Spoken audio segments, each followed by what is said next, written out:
Assalamualaikum warahmatullahi wabarakatuh. Salam sejahtera bagi kita semua. Pada kesempatan ini, kami akan membahas mengenai toksisitas logam berat, di mana toksisitas logam adalah terjadinya keracunan dalam tubuh manusia yang diakibatkan oleh bahan berbahaya yang mengandung logam yang beracun. Zat beracun dapat masuk ke dalam tubuh manusia melalui pernapasan, kulit, dan mulut. Materi ini disusun oleh kelompok 7 yang beranggotakan Dini Febi Alpiani, Fathia Gema, Gina Aulia Hanifah, Hania Rohaniah, dan Rio Eka Syahputra. Pada materi bahasan, terdapat 7 pokok pembahasan yaitu 1. Analisis logam berat, kedua, jenis logam berat sebagai toksisikan, yang ketiga, tempat atau sasaran logam dalam tubuh, yang keempat, mekanisme terjadinya keracunan logam berat, yang kelima, efek toksik logam berat pada tubuh, yang keenam, tanda dan gejala keracunan logam berat, dan yang ketujuh, contoh kasus logam berat. Pada pembahasan pertama yaitu analisis logam berat. Logam berat adalah suatu logam dengan berat jenis lebih besar dari 5 gram per sentimeter. Logam berat memiliki sifat fisik berkilau, lunak, atau dapat ditempa, serta mempunyai daya hantar panas dan listrik yang tinggi. Logam berat juga memiliki sifat kimia yaitu dapat larut dalam pelarut asam. Berbeda dengan logam biasa, logam berat dapat menimbulkan keracunan pada makhluk hidup jika melebihi konsentrasi 0,05 ppm. Berdasarkan efek toksik, logam berat dapat dibagi ke dalam dua jenis, yaitu logam berat esensial dan non-esensial.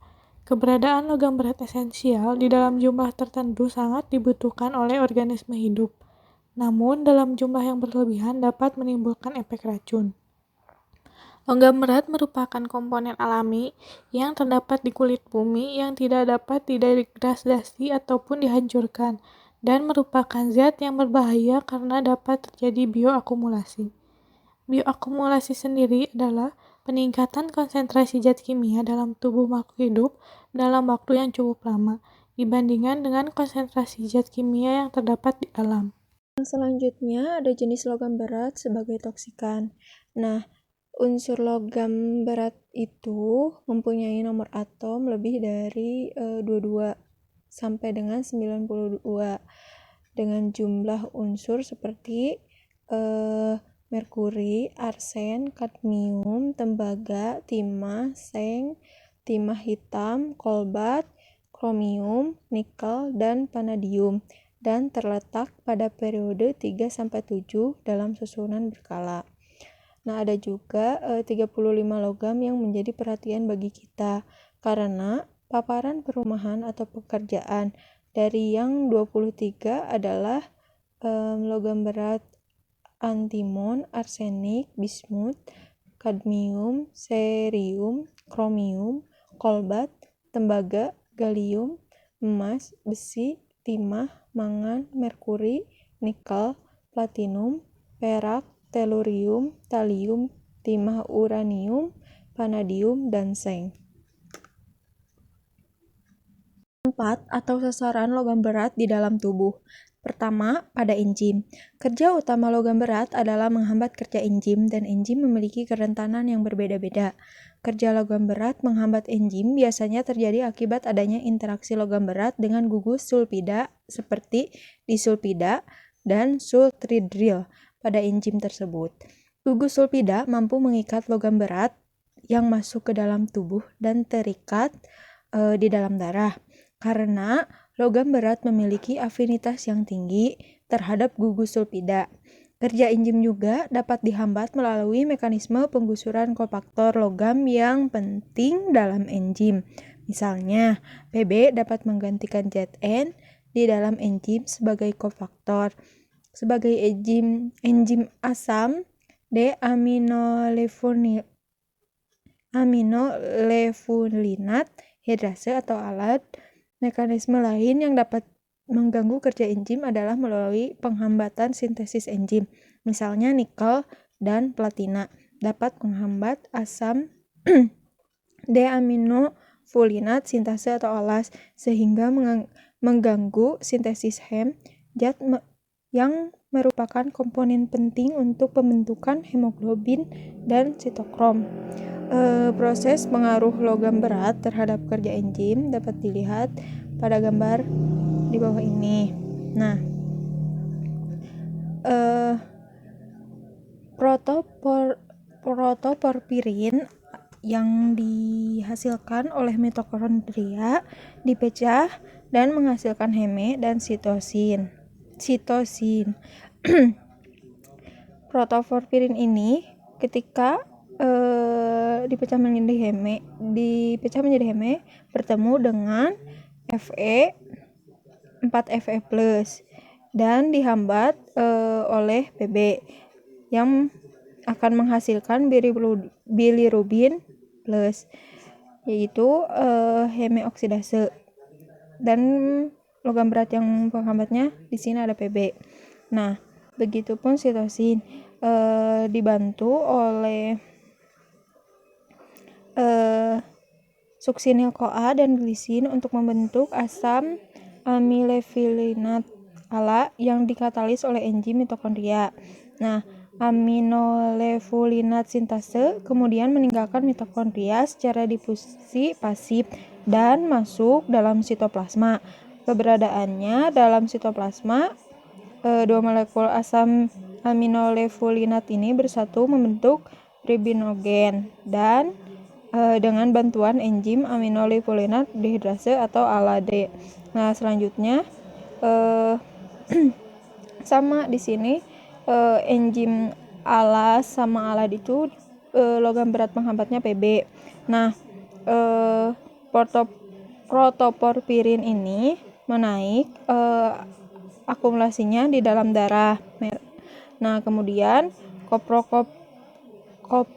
koprofirin juga meningkatkan urin. Nah, ALA juga aminoleuvelinic acid akan meningkat di dalam darah dan urin. Nah, yang kedua ada organel subseluler. Munculnya efek toksik logam berat dapat juga terjadi akibat adanya reaksi antara logam berat dengan komponen intraseluler. Untuk dapat menimbulkan efek toksik pada sel, maka logam berat harus masuk ke dalam sel. Logam berat yang mudah masuk ke dalam sel melalui membran sel adalah logam berat limfofilik, seperti metil merkuri. Setelah masuk ke dalam sel, logam berat dapat mempengaruhi berbagai organel seperti retikulum endoplasma yang mengandung berbagai enzim. Enzim mikrosom pada Re dapat dihambat oleh kadmium dan mengacaukan struktur Re. Terdapat pula hasil penelitian yang menemukan bahwa kromium heksavalen atau dapat menyebabkan kematian sel atau apoptosis pada sel fibroblast dari organ paru. Mekanisme toksisitas logam berat di dalam tubuh organisme ada 3. Yang pertama, logam berat dapat memblokir dan menghalangi kerja gugus biomolekul esensial untuk proses-proses metabolisme. Yang kedua, logam berat dapat menggantikan ion-ion logam esensial yang terdapat dalam molekul terkait.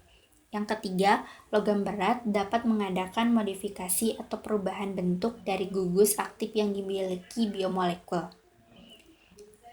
Klasifikasi toksisitas dapat digolongkan menjadi 3. Yang pertama, durasi waktu, seperti toksisitas akut yang bersifat mendadak, waktunya singkat, serta kronis, durasinya lama, konstan, serta terus-menerus, efeknya permanen atau irreversible. Yang kedua, tempat bahan kimia. Ada toksisitas lokal dan toksisitas iskemik. Yang ketiga, ada respon yang terjadi dan organ di mana bahan kimia tersebut mempunyai efek toksisitas. Efek toksik logam berat. Yang pertama ada reaksi timbal. Timbal dapat menimbulkan pencemaran baik di udara, air maupun tanah. Timbal yang terkandung di dalam udara, air, dan tanah akan berdampak bagi kesehatan manusia, hewan, dan tumbuhan. Apabila terdapat di dalam air, akan ikut terkonsumsi oleh makhluk hidup dan akhirnya akan menimbulkan penyakit dan dampak negatif lainnya. Dampak pada lingkungan dan ekosistem akan selalu berhubungan satu sama lain. tumbuhan menyerap zat hara dari tanah yang mengandung timbal, maka manusia dan hewan pun akan terkena dampaknya. Di sini ada gangguan reaksi timbal. Yang pertama, gangguan sistem reproduksi dapat merupakan keguguran, kesakitan, dan kematian janin. Yang kedua, ada gangguan sistem hemopoietik, dapat terjadi anemia ringan yang terjadi disertai dengan sedikit peningkatan kadar ALA pada urin. Yang ketiga, gangguan neurologi pada anak-anak dapat menimbulkan kejang tubuh dan neuropati perifer. Yang keempat, gangguan fungsi ginjal akan mendapatkan penimbulan amioksiduria dan glukosuria, dan jika paparannya terus berlanjut dapat terjadi nefritis kronis. Efek toksik logam berat. Yang kedua ada reaksi kadium. Logam kadium akan mengalami proses biotransformasi dan bioakumulasi dalam organisme hidup.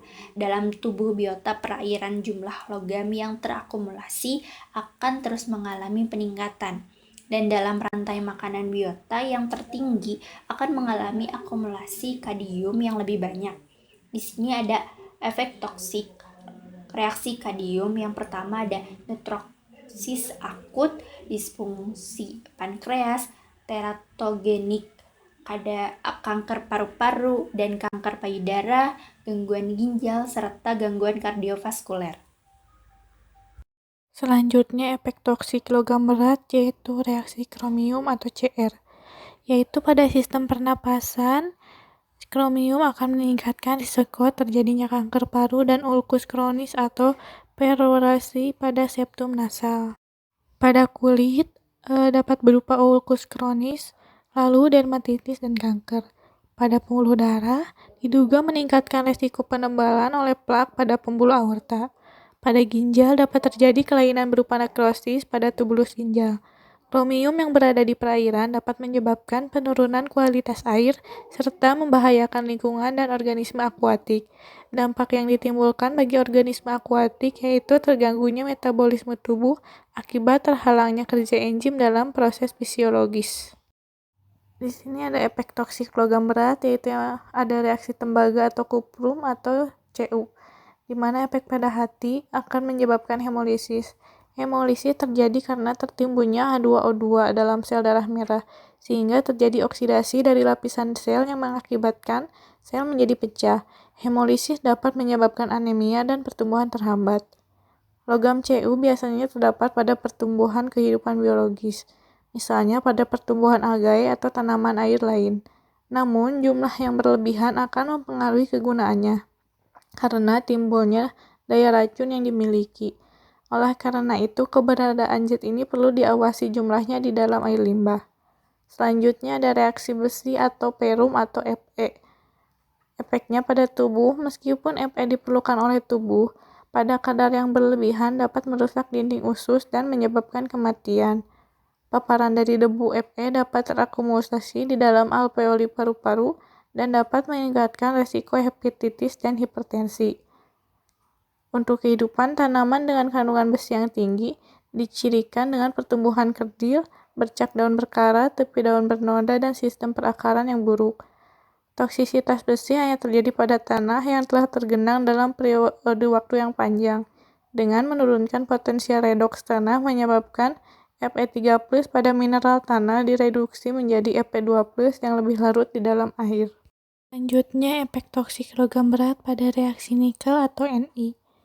Efek nikel yaitu gangguan kesehatan yang timbul dapat berupa gangguan sistemik, gangguan imunologi, gangguan neurologis, gangguan reproduksi, gangguan perkembangan, efek karsiogenik, dan kematian. Efek nikel ini juga menyebabkan menurunnya sumber daya ikan teri dan cumi-cumi di laut. Selain itu juga menyebabkan konsentrasi logam berat, timbal dan merkuri di air, tanah, dan rumput melebihi ambang batas baku mutu. Untuk reaksi arsen atau AS pada darah menyebabkan kegagalan fungsi sumsum tulang dan terjadinya pansitopenia atau penurunan jumlah sel darah pada perifer. Pada ginjal menyebabkan kerusakan ginjal berupa renal damage atau terjadi cemia dan kerusakan jaringan. pada pernapasan menyebabkan timbulnya laringitis atau infeksi laring, infeksi bronkus, dan dapat pula menyebabkan kanker paru. Pada liver menyebabkan kegagalan fungsi sumsum tulang dan terjadinya pansitopenia, yaitu menurunan jumlah sel darah perifer, lalu meningkatnya aktivitas enzim pada liver seperti enzim SGOT, SGPT, dan gamma GT. Lalu ada iseterus, penyakit kuning, liver cirrhosis, jaringan hati yang berubah menjadi jaringan ikat, dan asites atau tertimbulnya cairan di dalam ruang perut. Kemudian pada sistem imun terjadi penurunan daya tahan tubuh atau penurunan kekebalan, akibatnya peka terhadap bahan karsinogen atau pencetus kanker dan infeksi virus. Lalu pada mata, gangguan penglihatan dan kontraksi mata pada bagian perifer sehingga mengganggu daya pandang atau visual fields mata. Kemudian pada kulit menyebabkan kulit berwarna gelap atau hiperpigmentasi, penebalan kulit atau hiperkeratosis, timbulnya seperti bulbul atau kelapus, infeksi kulit atau dermatitis, dan mempunyai efek pencetus kanker atau karsinogenik. Efek arsen di perairan dikatakan berbahaya karena logam tidak dapat dihancurkan oleh organisme hidup di lingkungan dan akan mengendap di dasar perairan membentuk senyawa kompleks bersama bahan anorganik dan organik, baik secara absorpsi maupun kombinasi. Organisme air yang telah terkontaminasi logam berat, maka jaringan tubuhnya akan mengakumulasi logam berat tersebut. Semakin tinggi kandungan logam berat di dalam suatu perairan, maka kandungan terakumulasi di dalam tubuh hewan tersebut akan semakin tinggi. Toksik logam berat pada reaksi merkuri atau Hg, yaitu dapat mengakibatkan terganggunya fungsi ginjal dan hati, lalu mengganggu sistem enzim dan mekanisme sintetik apabila berupa ikatan dengan kelompok sulfur di dalam protein dan enzim, dan kerusakan saluran pencernaan, gangguan kardiovaskular, kegagalan ginjal akut maupun shock. Merkuri dapat terakumulasi di lingkungan dan dapat meracuni hewan, tumbuhan, dan mikroorganisme. Asidik permukaan air dapat mengandung signifikan jumlah raksa. Bila nilai pH adalah antara 5 dan 7, maka konsentrasi rasa di dalam air akan meningkat karena mobilisasi raksa dari dalam tanah. Selanjutnya, reaksi Zinkum atau Zn, yaitu dapat berefek mengakibatkan keracunan, menyebabkan osteomalacea, kalkulin renalis, dan proteinuria, dan juga mempengaruhi kadar kolesterol baik alias HDL dalam tubuh. Lalu ada tanda dan gejala keracunan logam berat, yaitu ada mual dan muntah, diare, sesak napas, gangguan penglihatan, sakit kepala, kram otot, mudah lelah dan gelisah, kulit menjadi merah atau bengkak, gangguan abdomen, detak jantung tidak beraturan, koordinasi buruk, otot lemah, dan sekresi salipam menjadi meningkat. Contoh kasus logam berat. Yang pertama ada kasus Minata di Jepang. Minamata disease merupakan yang pertama ditemukan di dalam kota Minatama di Kumamoto, Jepang. Tahun 1956, racun merkuri disebabkan oleh pelepasan metil merkuri di dalam wastewater industrial oleh pabrik kimia Chiso Corporation. Dari 1932 hingga 1968, bioakumulator terjadi pada ikan di daerah Teluk Minatama dan Laut Shiranui, di mana dikonsumsi oleh masyarakat lokal yang mengandung racun merkuri. Sejak Maret 2001, sekitar 2.265 korban telah secara resmi diketahui terkontaminasi merkuri dan meninggal. Lebih dari 10.000 penderita telah menerima ganti rugi keuangan dari Chiso. Penuntutan perkara dan klaim untuk ganti rugi berlanjut sampai hari ini. Dampak selanjutnya telah diketahui setelah Minatama disease terjadi di dalam daerah administrasi Niigata tahun 1965. Kedua-duanya, baik Minatama disease dan Niigata-Minatama disease, merupakan 2 di antara 4 bencana polusi yang besar di Jepang. Gejala yang muncul menderita gejala kerusakan otak, gangguan bicara, dan hilangnya keseimbangan sehingga tidak dapat berjalan. Lalu ada contoh kasus pencemaran arsen di Bangladesh. Kasus kontaminasi arsen dilaporkan terjadi di Bangladesh. Warga di Bangladesh menggunakan air sumur yang tercemar arsenik sebagai sumber air minum utama. Diperkirakan, 35-50 juta penduduk di negara ini menjadi korban dalam kasus pencemaran. Pemerintah Bangladesh dan organisasi non-pemerintahan terlibat peran yang aktif memerangi masalah ini. Penduduk Bangladesh menggunakan sumur pompa untuk mengambil air di lapisan tanah. Menurut data, penggunaan air minum yang berhasil dari sumur-sumur pompa ini mencapai 95% dari keseluruhan populasi Bangladesh. Penduduk negara ini menderita penyakit yang sangat merugikan, mulai dari melanosis hingga kanker kulit dan gangren. Dalam beberapa laporan mengungkapkan bahwa air sumur yang tercemar sudah membunuh 3.000 jiwa, serta membuat 125.000 korban terkena kanker kulit. Departemen Teknik Kesehatan Masyarakat Bangladesh mendeteksi sumur yang tercemar arsen pertama kali pada tahun 1993.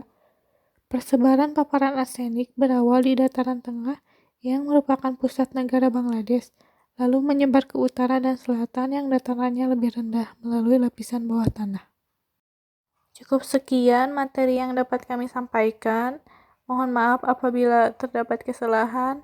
Wabillahi taufiq wal hidayah. Wassalamualaikum warahmatullahi wabarakatuh.